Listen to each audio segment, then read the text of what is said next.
नमस्कार, जय हिंद दोस्तों। आपका अपने YouTube चैनल मिशन बीपीएससी में बहुत बहुत स्वागत है।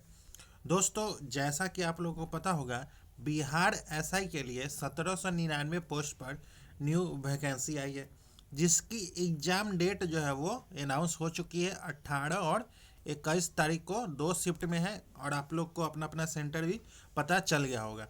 इसी के संबंध में अब जो है वो जितने भी टेस्ट सीरीज हो रहे हैं एडोटेरिया के द्वारा और केजीएस के द्वारा बिहार एसआई के लिए, उसी का डिस्कशन बहुत तेज़ी से करवाया जाएगा।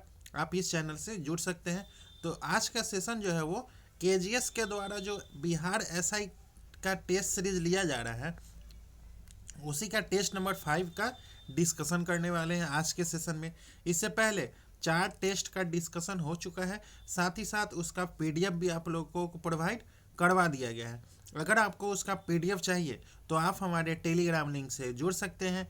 टेलीग्राम का लिंक जो है वो इस वीडियो के डिस्क्रिप्शन में है, वहाँ से जाके आप टेलीग्राम ज्वाइन कर ले, आपको पीडीएफ प्रोवाइड करवा दिया जाएगा। तो चलिए आज का सेशन स्टार्ट करते हैं। केजीएस के द्वारा बिहार एसआई टेस्ट नंबर 5। आते हैं क्वेश्चन नंबर 1 पे।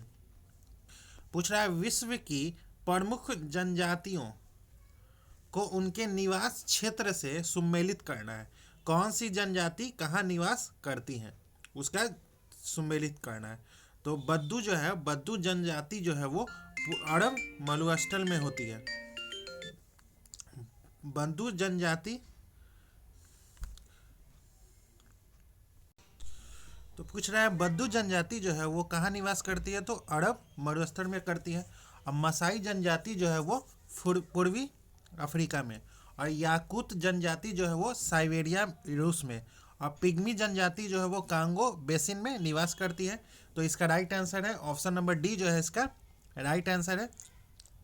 अब तो चलिए आते हैं क्वेश्चन नंबर 2 पे। गर्म स्थानीय पवनों के संदर्भ में, गर्म स्थानीय पवनों के संदर्भ में निम्नलिखित कथनों पर विचार करना है। पहला जो है वो लू एक शुष्क और गर्म पवन है जो उत्तरी भारत के मैदानों में चलती है। आम्र वर्षा जो है वो केरल और कर्नाटक के तटीय क्षेत्रों में होती है। काल बैसाखी जो है वो पश्चिम बंगाल और असम में वर्षा आती है। इनमें से कौन सा कथन जो है वो सही है, तो इसका राइट आंसर है इनमें से कौन सा कथन जो है वो सही है, तो ऑप्शन नंबर डी जो है वो पहला, दूसरा और तीसरा कथन जो है वो सही है।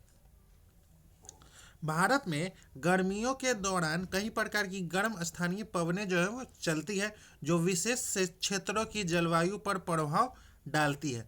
लू जो है वो मई जून के महीनों में उत्तर पश्चिम भारत जैसे कि राजस्थान, हरियाणा, दिल्ली, पश्चिम उत्तर प्रदेश, मध्य प्रदेश में चलने वाली अत्यंत शुष्क एवं गर्म पवनें हैं।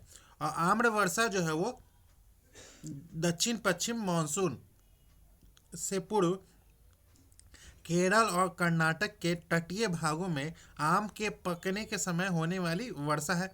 और काल वैसाखी जो है वो अप्रैल मई में पश्चिम बंगाल और असम में चलने वाली आंधी तूफान जो अक्सर वर्षा लाती है। इन तीनों का संबंध गर्म ऋतु से है।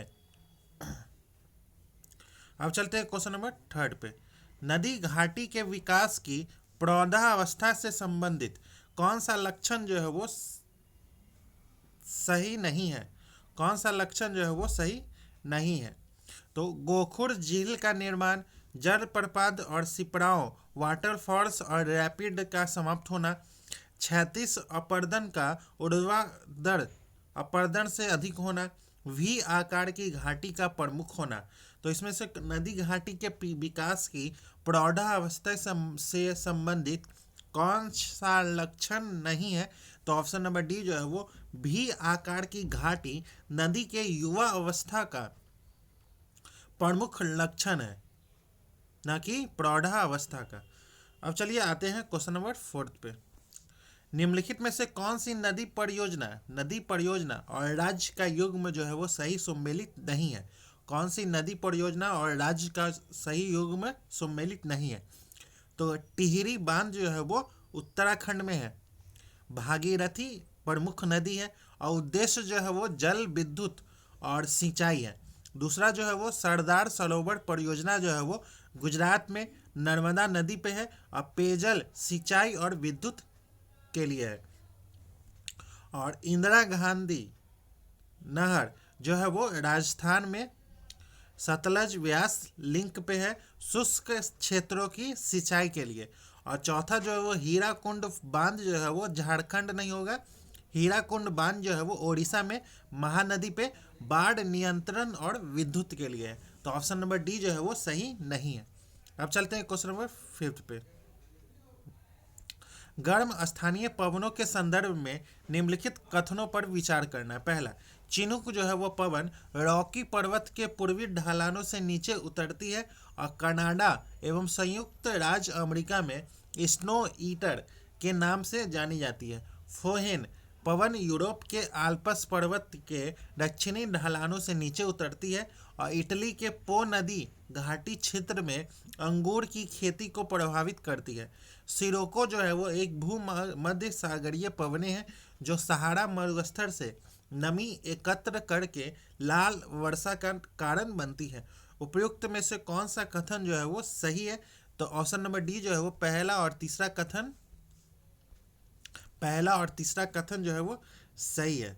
दूसरा जो है वो फोहेन पवन जो है वो आल्प्स फोहेन पर्वत जो है वो पवन जो है वो आल्प्स पर्वत के उत्तरी ढलानों से नीचे उतरती है, न कि दक्षिणी ढलानों से। अब चलते हैं क्वेश्चन नंबर 6 पे। अखिल भारतीय महिला सम्मेलन की स्थापना किस वर्ष की गई थी? 1925 में, 1927 में, 1930 में या 1932 में? तो अखिल भारतीय महिला सम्मेलन की स्थापना जो है वो 1927 ईस्वी में हुई थी। इसका उद्देश्य जो था वो महिलाओं की शिक्षा, सामाजिक स्थिति और अधिकारों में सुधार लाना था। इसकी स्थापना का श्रेय जो है वो मार्गरेट कजिन्स को दिया जाता है। प्रथम सम्मेलन जो है वो दिल्ली में आयोजित किया गया था।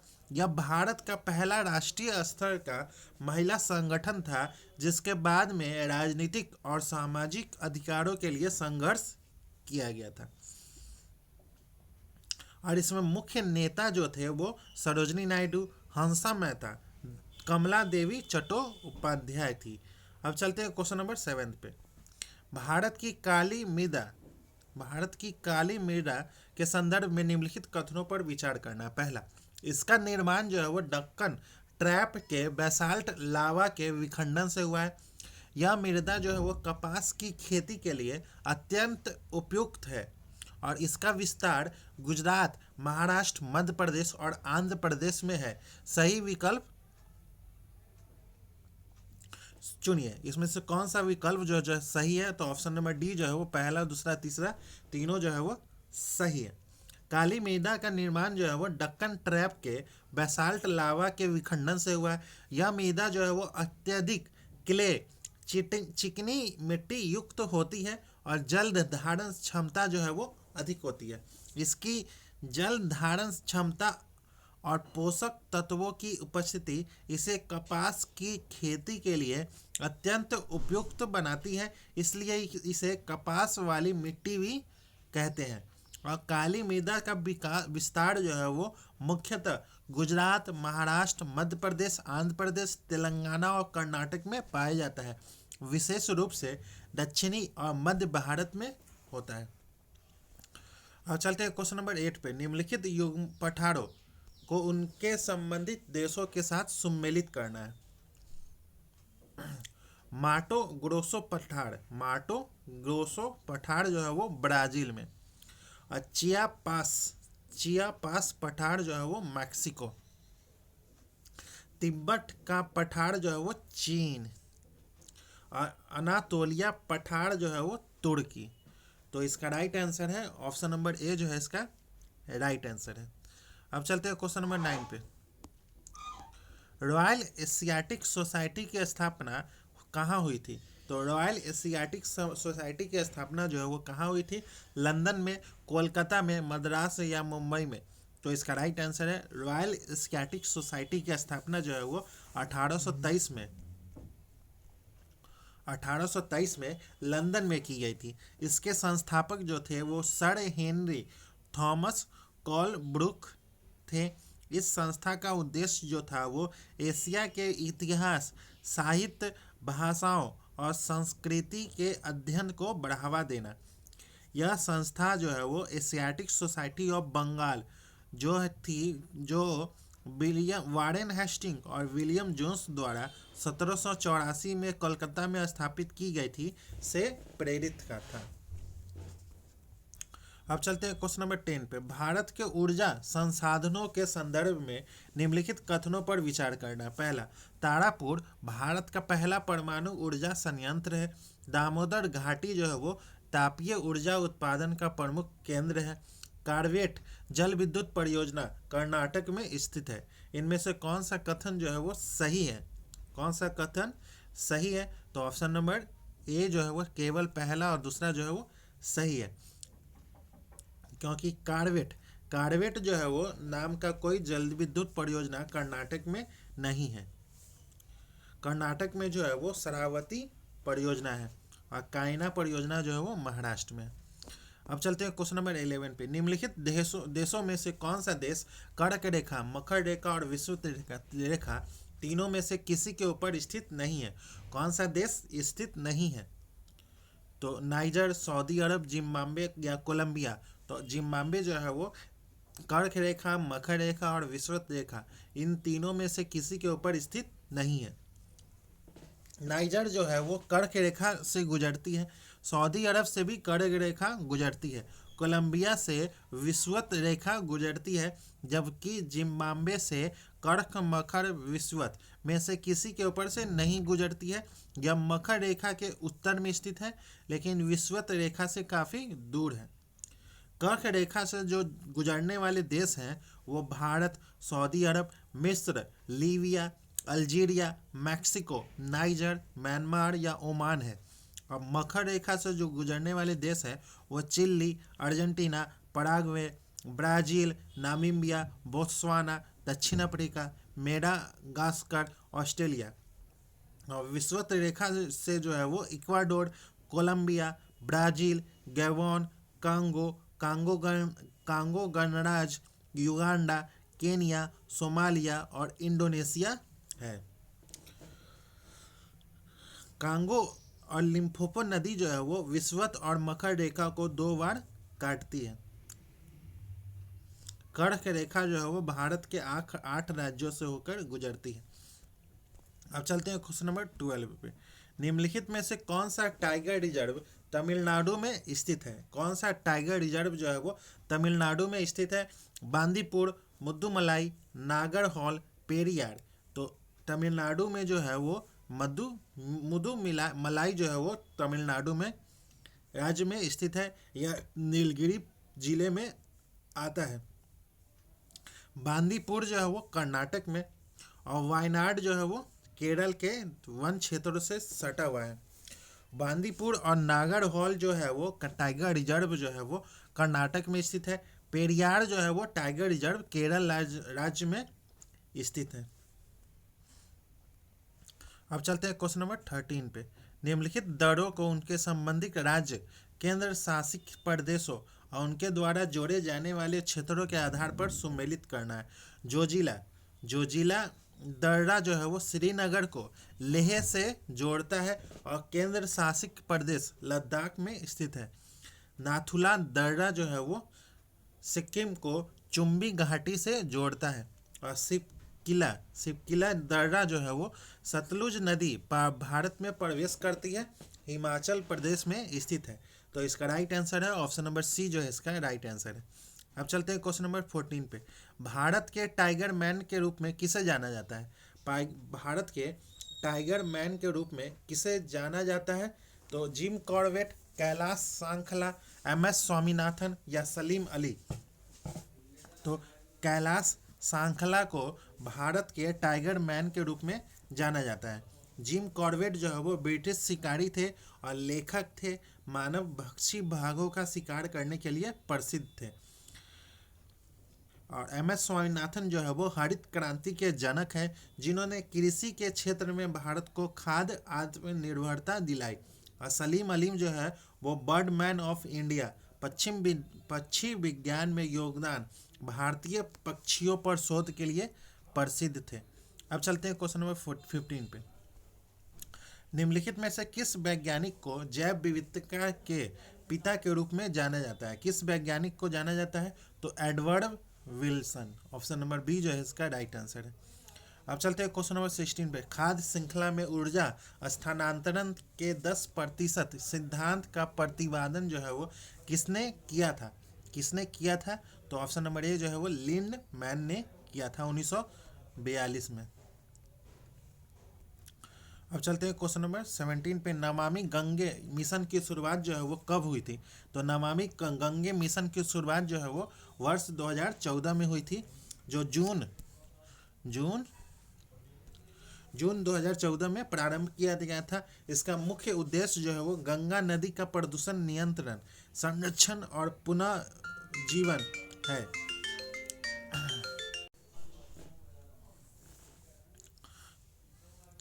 यह कार्यक्रम जो है वो जल शक्ति मंत्रालय के अंतर्गत संचालित किया जाता है।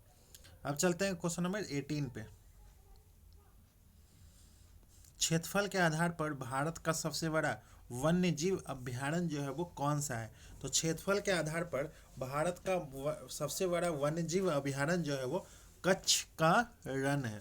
कच्छ डेजर्ट वन्य जीव अभ्यारण्य है, जिसका क्षेत्रफल जो है वो 7506.22 किलोमीटर है। अब चलते हैं क्वेश्चन नंबर 19 पे। पर्यावरण प्रदूषण औपचार का 15वां अंतर्राष्ट्रीय सम्मेलन कहाँ आयोजित किया गया था? कहाँ आयोजित किया गया था? नई दिल्ली या रियो डी जेनेरियो, पेरिस या नैरोबी? तो ऑप्शन नंबर सी जो है वो पेरिस में पर्यावरण प्रदूषण उपचार का 15वां अंतर्राष्ट्रीय सम्मेलन पेरिस फ्रांस में आयोजित किया गया था। इस सम्मेलन का उद्देश्य जो है वो पर्यावरण प्रदूषण और उसके निवारण के क्षेत्र में अनुसंधान, प्रगति, विचारों और सूचनाओं के आदान प्रदान को प्रोत्साहित करना है। अब चलते हैं क्वेश्चन नंबर 20 पे। यदि भारत में विदेशी मुद्रा की मांग बढ़ जाती है तो भारतीय रुपया जो है वो क्या होगा? तो भारतीय रुपया जो है वो क्या होगा? तो अब मूल्यित हो जाएगा। ऑप्शन नंबर ए जो है इसका राइट आंसर है। अब चलते हैं question number 21। Hindu growth rate जो है का संबंध किससे है? जीडीपी से है, जनसंख्या से है, कृषि उत्पादन से है या विदेशी व्यापार से है? तो ऑप्शन नंबर ए जो है वो जीडीपी से है।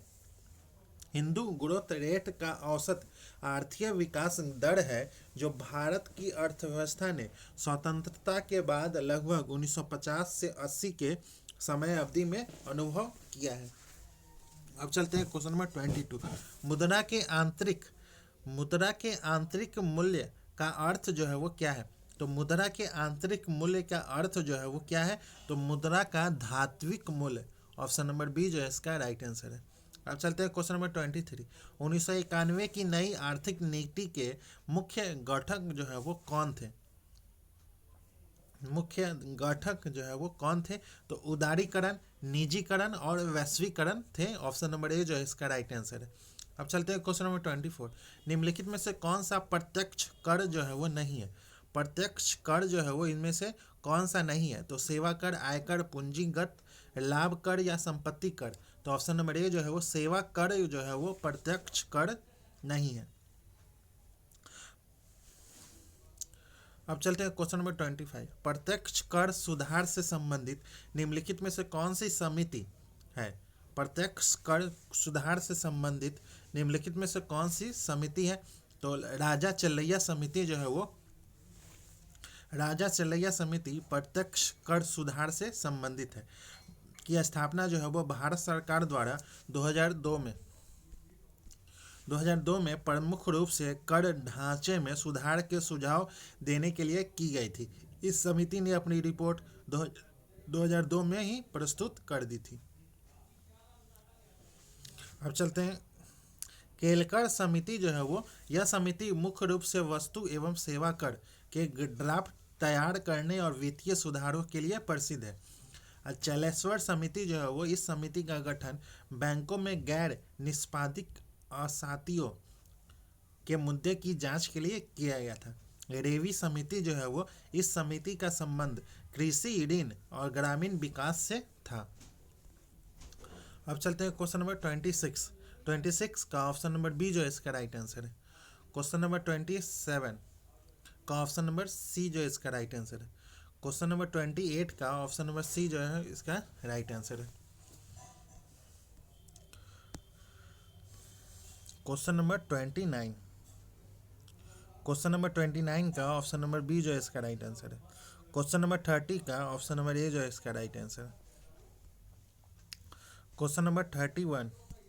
क्वेश्चन नंबर 31 का ऑप्शन नंबर सी जो है इसका राइट आंसर है।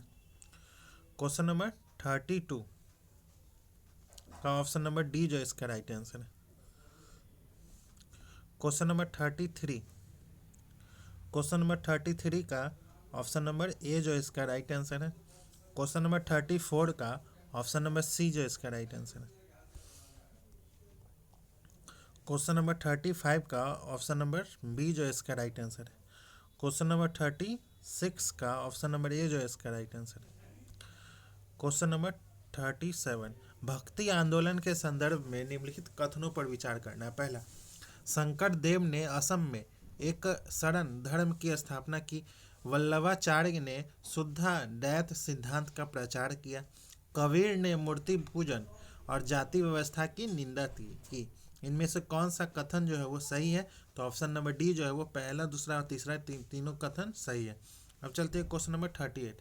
अशोक के शिलालेखों के संदर्भ में निम्नलिखित कथनों पर विचार करना है। पहला, अधिकांश शिलालेख खरोष्टी लिपि और प्राकृत भाषा में लिखे गए थे। मास्की और गुजरा के शिलालेखों में अशोक नाम का प्रयोग हुआ है। 13वें शिलालेख में कलिंग युद्ध और अशोक के हृदय परिवर्तन का वर्णन है। उपयुक्त में से कौन सा कथन जो है वो सही है?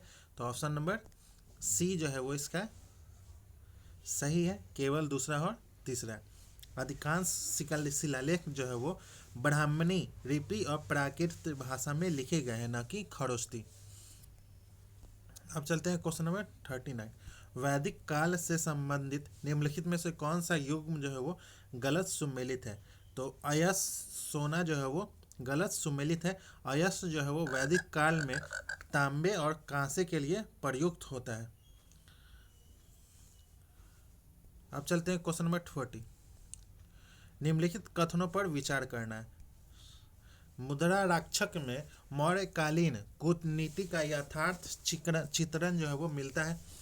किराता जूनियम शिव अर्जुन संवाद पर आधारित महाकाव्य है।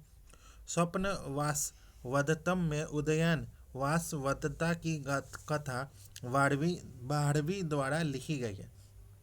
इसमें से कौन सा सही है? असत्य है, तो ऑप्शन नंबर सी जो है वो केवल तीसरा जो है वो असत्य है। अब चलते हैं क्वेश्चन नंबर 41। किस भारतीय राजा को प्रथमे क्षुद्र कहा जाता है?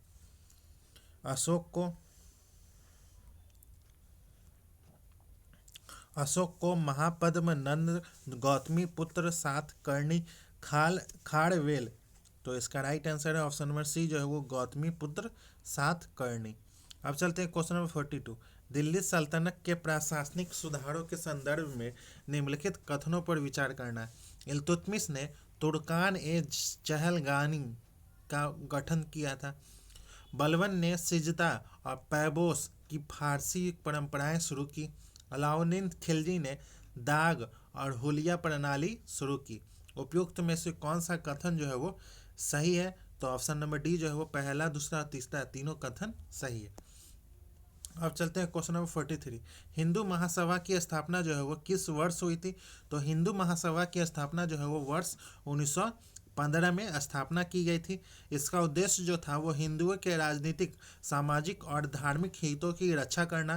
प्रारंभ में यह भारतीय राष्ट्रीय कांग्रेस से जुड़ी एक हिंदू सम्मेलन संस्था के रूप में कार्य करती थी, परंतु बाद में यह अलग एक राजनीतिक संगठन बन गई थी। इसके प्रमुख नेता जो थे वो पंडित मदन मोहन मालवीय, लाला लाजपत राय, विनायक दामोदर सावरकर, बीडी सावरकर। अब चलते हैं क्वेश्चन नंबर 44। इंडियन मिरर समाचार पत्र किस संस्था से जुड़ा हुआ है? तो ऑप्शन नंबर बी जो है वो ब्रह्म समाज से जुड़ा हुआ है। इसे देवेंद्र नाथ टैगोर ने प्रारंभ किया था, जो राजा राम मोहन राय के पश्चात ब्रह्म समाज के प्रमुख नेता बने थे। अब चलते हैं क्वेश्चन नंबर 45। निम्नलिखित का मिलान करना। मारो फिरंगी को कौन बोला था? नारा जो है वो कौन दिया था मारो फिरंगी को? तो मंगल पांडे ने। और सरफरोशी की एक तमन्ना अब हमारे दिल में है, तो राम प्रसाद बिस्मिल। स्वराज हमारा जन्मसिद्ध अधिकार है, तो बाल गंगाधर तिलक। दिल्ली चलो का नारा जो है वो आज़ाद हिंद फौज। तो ऑप्शन नंबर ए जो है इसका राइट आंसर है। अब चलते हैं क्वेश्चन नंबर 46। भारतीय दंड संहिता का प्रारूप किस गवर्नर जनरल के समय तैयार हुआ था? Lord Hardinge, Lord Canning, Lord Dalhousie, Lord Macaulay. तो ऑप्शन नंबर बी जो है वो लॉर्ड कैनिंग के समय शुरू हुआ था। अब चलते हैं क्वेश्चन नंबर 47। स्वराज पार्टी की स्थापना के समय कांग्रेस का अध्यक्ष जो था वो कौन था? तो ऑप्शन नंबर बी जो है वो चित्तरंजन दास थे। स्वराज पार्टी की स्थापना जो है वो 1 जनवरी 1923 ईस्वी को हुआ था। संस्थापक जो थे वो चित्तरंजन दास और मोतीलाल नेहरू। चित्तरंजन दास जो है वो अध्यक्ष थे और मोतीलाल नेहरू जो है वो सचिव थे। इसका उद्देश्य जो था वो असहयोग आंदोलन के बाद चौरी चौरा के बाद रुकने पर परिषदों में प्रवेश करके स्वराज की मांग करना था। अब चलते हैं question number 48। Congress socialist party के संस्थापक जो थे वो कौन थे? तो कांग्रेस सोशलिस्ट पार्टी के संस्थापक जो थे वो कौन थे? तो जयप्रकाश नारायण और आचार्य नरेंद्र देव थे। ऑप्शन नंबर ए जो है इसका राइट आंसर है। कांग्रेस सोशलिस्ट पार्टी की स्थापना जो है वो 1934 में कांग्रेस के भीतर एक समाजवादी समूह के रूप में किया गया था। अब चलते हैं क्वेश्चन नंबर 49। प्रजा सोशलिस्ट पार्टी का गठन जो है वो किन दो दलों के विलय से हुआ था? तो किसान मजदूर प्रजा पार्टी और सोशलिस्ट पार्टी के विलय से हुआ था। कब हुआ था? तो 1951 में 1952 में इन दोनों दलों का विलय हुआ और नई पार्टी का गठन हुआ था। किसान मजदूर प्रजा पार्टी जिसकी स्थापना जो है वो आचार्य JB कृपलानी ने 1951 में की थी। और सोशलिस्ट पार्टी जो जयप्रकाश नारायण, आचार्य नरेंद्र देव, डॉक्टर राम मनोहर लोहिया जैसे नेताओं से जुड़ी थी। अब चलते हैं क्वेश्चन नंबर 50। वर्धा शिक्षा योजना किस कांग्रेस अधिवेशन में प्रस्तावित किया गया था? तो हरिपुरा 1938 में। ऑप्शन नंबर बी जो है इसका राइट आंसर है। अब चलते हैं क्वेश्चन नंबर 51। सतत विकास रिपोर्ट 2025 के संदर्भ में निम्नलिखित में से कौन सा कथन जो है वो सही है? यह रिपोर्ट जो है वो विश्व आर्थिक मंच WEF द्वारा जारी की गई थी। भारत ने पहली बार इस सूचकांक में शीर्ष 100 देशों में स्थान प्राप्त किया है। इसमें से कौन सा कथन जो है वो सही है? तो ऑप्शन नंबर सी जो है केवल दूसरा कथन सही है, क्योंकि यह जो है वो सतत विकास रिपोर्ट संयुक्त राष्ट्र सतत विकास समाधान नेटवर्क UNSDSN द्वारा जारी किया जाता है।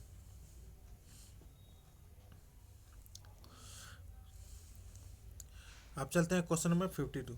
किस देश ने Golden Dome missile defence shield का अनावरण किया था? इजराइल ने, संयुक्त राज्य अमेरिका ने, रूस ने, उत्तर कोरिया ने। तो ऑप्शन नंबर बी जो है वो संयुक्त राज्य अमेरिका ने किया है। अब चलते हैं क्वेश्चन नंबर 53। भारत के लोकपाल ने प्रतिवर्ष किस तिथि को लोकपाल दिवस मनाने का निर्णय लिया है? तो 16 जनवरी। ऑप्शन नंबर बी जो है इसका राइट आंसर है। अब चलते हैं क्वेश्चन नंबर 54।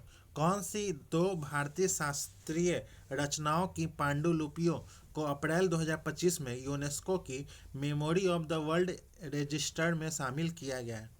तो नाट्य शास्त्र और श्री मद Bhagavad Gita. Option number D जो है इसका राइट आंसर है।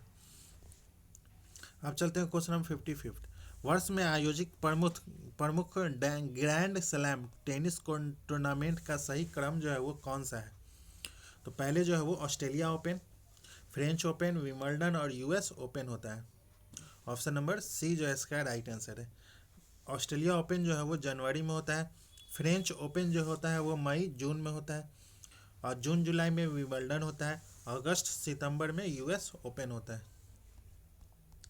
अब चलते हैं क्वेश्चन नंबर 56। केंद्रीय गृह मंत्रालय ने किस शहर का नाम बदलकर परशुरामपुरी करने की मंजूरी दी है? तो जलालाबाद। ऑप्शन नंबर ए जो है इसका राइट आंसर है।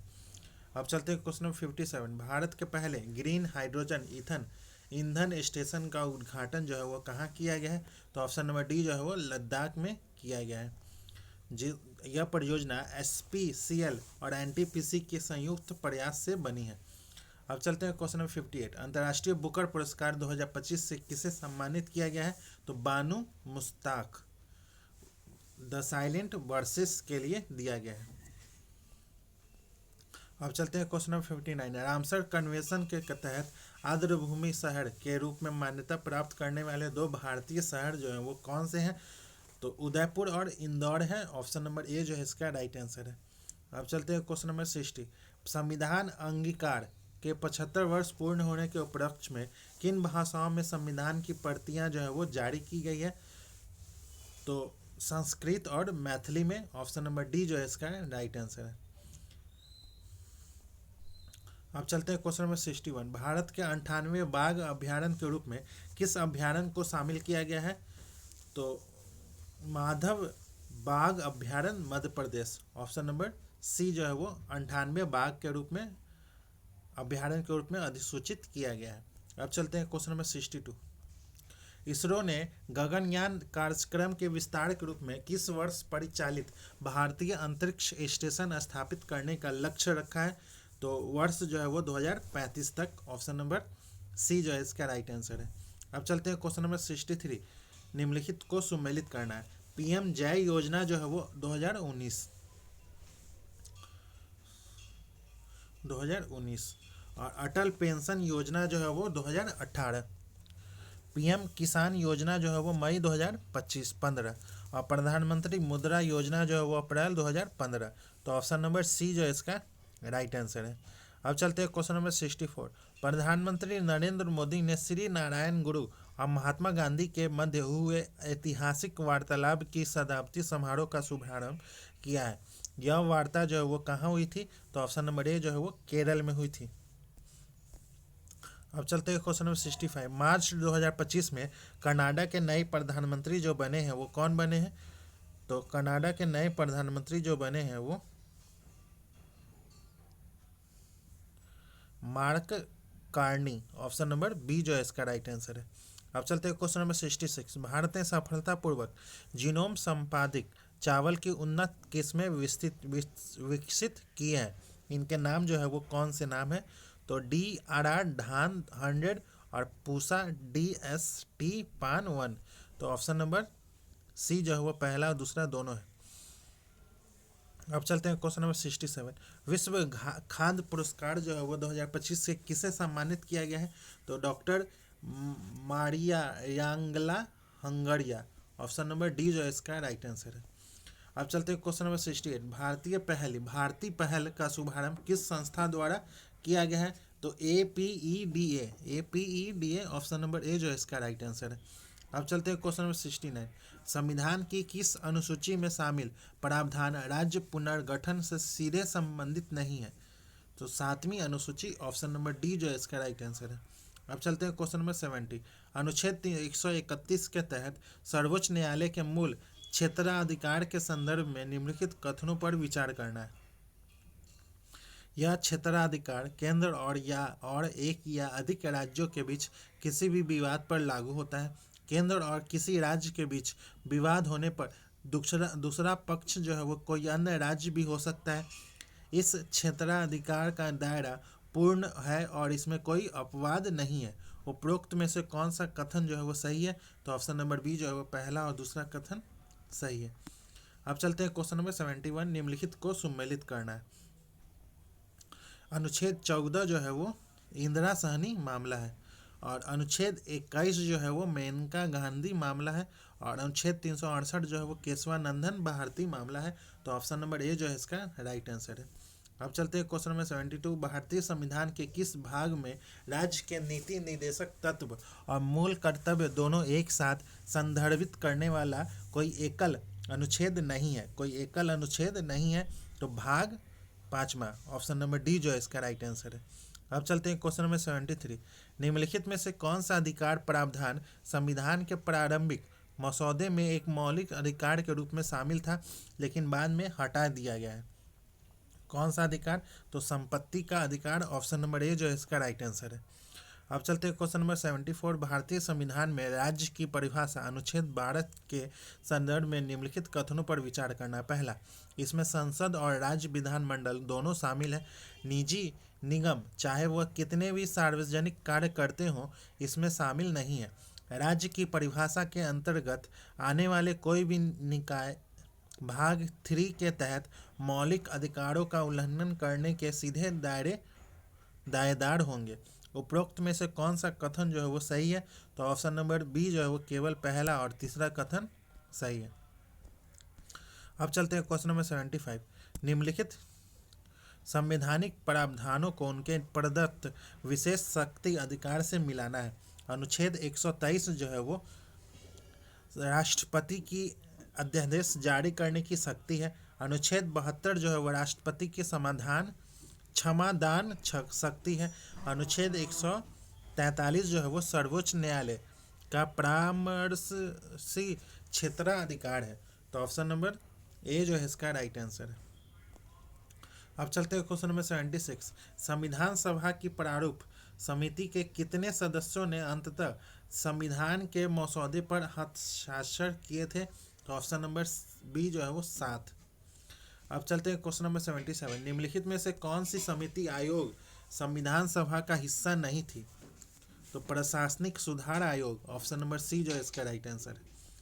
अब चलते हैं क्वेश्चन नंबर 78। संविधान के मूल ढांचे के सिद्धांत के संदर्भ में निम्नलिखित कथनों पर विचार करना है।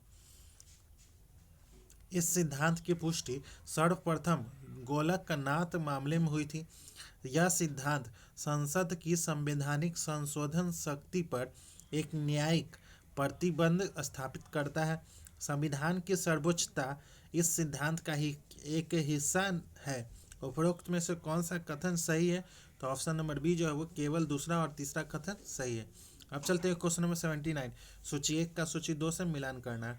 अनुच्छेद 361 जो है वो राष्ट्रपति और राज्यपाल की स्थिति है। अनुच्छेद 105 जो है वो संसद सदस्यों के भाषण की स्वतंत्रता है।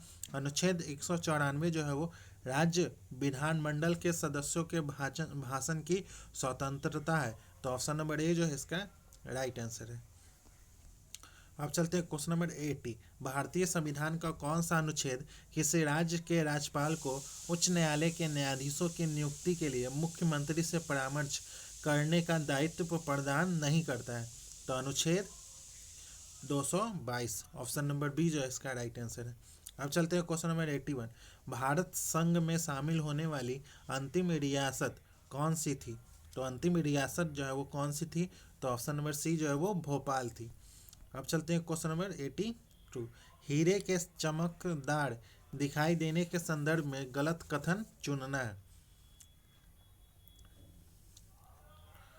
वायु के सापेक्ष हीरे का अपवर्तनांक 2.42 होता है। हीरे वायु के लिए क्रांतिक कोण 26 डिग्री होता है। इसमें पूर्ण आंतरिक परावर्तन होता है। जब किसी तल पर आपतन कोण का मान 24 डिग्री से कम होता है तो प्रकाश हीरे से बाहर आ जाता है। तो इसका राइट आंसर है ऑप्शन नंबर सी जो इसका राइट आंसर है। अब चलते हैं क्वेश्चन नंबर 83। एक अंतरिक्ष यात्री शुभांशु शुक्ला का अंतरिक्ष में आकाश जो है वो कैसा दिखेगा? तो ऑप्शन नंबर सी जो है वो काला दिखेगा। अब चलते हैं क्वेश्चन नंबर 84 मिलान करना है। दाब जो है वो एम इसका राइट आंसर है। ऑप्शन नंबर ए जो है इसका राइट आंसर है। अब चलते हैं क्वेश्चन नंबर 85। कथन और कारण। लोहे का एक गोला पारद पर तैरता है किंतु पानी में डूब जाता है। लोहे का आपेक्षिक घनत्व जो है वो पारद के आपेक्षिक घनत्व से अधिक होता है। तो इसमें से ऑप्शन नंबर सी जो है वो ए सही है परंतु आर जो है वो गलत है। अब चलते हैं क्वेश्चन नंबर 86। एक प्रेशर कुकर में जिस तापमान पर खाद्य पकाए जाते हैं वह मुख्यतः किस पर निर्भर करता है? ढक्कन में स्थित छिद्र का क्षेत्रफल, या ज्वाला का तापमान, या ढक्कन का भार? तो इसका राइट आंसर है ऑप्शन नंबर डी जो है वो केवल पहला और तीसरा। अब चलते हैं क्वेश्चन नंबर 87। पानी के गिलास में एक बर्फ का टुकड़ा तैर रहा था। जब बर्फ जो है वो पिघलती है तो पानी के स्तर पर क्या प्रभाव पड़ेगा? तो वह जो है वो बढ़ेगा या घटेगा? तो उतना ही होगा। ऑप्शन नंबर सी जो है वो उतना ही होगा। अब चलते हैं क्वेश्चन नंबर 88। निम्नलिखित कथनों पर विचार करना है। कथन 1, एक्सरे की खोज जो है वो रॉयटसन ने की थी। एक्सरे की तरंग दैर्घ्य गामा किरण से अधिक है। कम आवृत्ति होने के कारण एक्सरे जो है वो स्कैनिंग में कार्य करता है। तो इसमें कौन सा सही है? तो ऑप्शन नंबर सी जो है वो केवल कथन पहला और दूसरा जो है वो सही है। अब चलते हैं क्वेश्चन नंबर 89। निम्नलिखित में से गर्भाशय की एक परत नहीं है, कौन सी नहीं है? तो एपीमेट्रियम। ऑप्शन नंबर डी जो है वो इसका राइट आंसर है। अब चलते हैं क्वेश्चन नंबर 90। निम्न में से कौन सा पादपों में तापमान नियमन में मदद करता है? कौन मदद करता है? तो ऑप्शन नंबर ए जो है वो वाष्पो उत्सर्जन करता है। अब चलते हैं क्वेश्चन नंबर 91। पुष्प के जनक अंग जो है वो कौन से है? तो पुमंग एवं जायंग। ऑप्शन नंबर ए जो है इसका राइट आंसर। अब चलते हैं क्वेश्चन नंबर 92। वर्गीकरण की आधारभूत इकाई जो है वो क्या है? तो स्पीसीज है। ऑप्शन नंबर सी जो है इसका राइट आंसर है। अब चलते हैं क्वेश्चन नंबर 93। निम्नलिखित में से कौन सी दवा एक पीड़ा निवारक है? पीड़ा निवारक है तो नोवालजीन। ऑप्शन नंबर सी जो है इसका राइट आंसर है। अब चलते हैं क्वेश्चन नंबर 94। वायवीय श्वसन में ग्लूकोज के विखंडन से प्राप्त होता है, क्या प्राप्त होता है? तो CO2 और जल। ऑप्शन नंबर सी जो है इसका राइट आंसर है। अब चलते हैं क्वेश्चन नंबर 95। प्रजनन प्रणाली में माँ के रक्त से भ्रूण को पोषण प्राप्त करने में मदद करता है, कौन करता है? तो गर्भनाल। ऑप्शन नंबर ए जो है इसका राइट आंसर है। अब चलते हैं क्वेश्चन नंबर 96। जीव सिद्धांत के प्रवर्तक निम्न में से कौन थे? तो जीव सिद्धांत के प्रवर्तक जो थे वो स्लाइडेन एवं स्वान थे। ऑप्शन नंबर डी जो इसका राइट आंसर है। आवर्त सारणी में बाएं से दाएं आवर्त में जाने पर निम्नलिखित में से कौन सा गुण धर्म जो है वो नहीं बढ़ता है? तो परमाणु त्रिज्या। अब चलते हैं क्वेश्चन नंबर 98। सोचिए प्रक्रिया और उत्प्रेरक।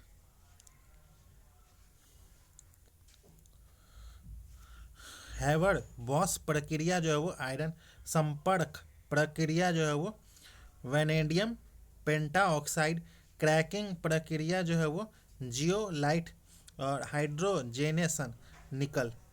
तो इसका राइट आंसर है ऑप्शन नंबर ए जो है इसका राइट आंसर है। अब चलते हैं क्वेश्चन नंबर 99।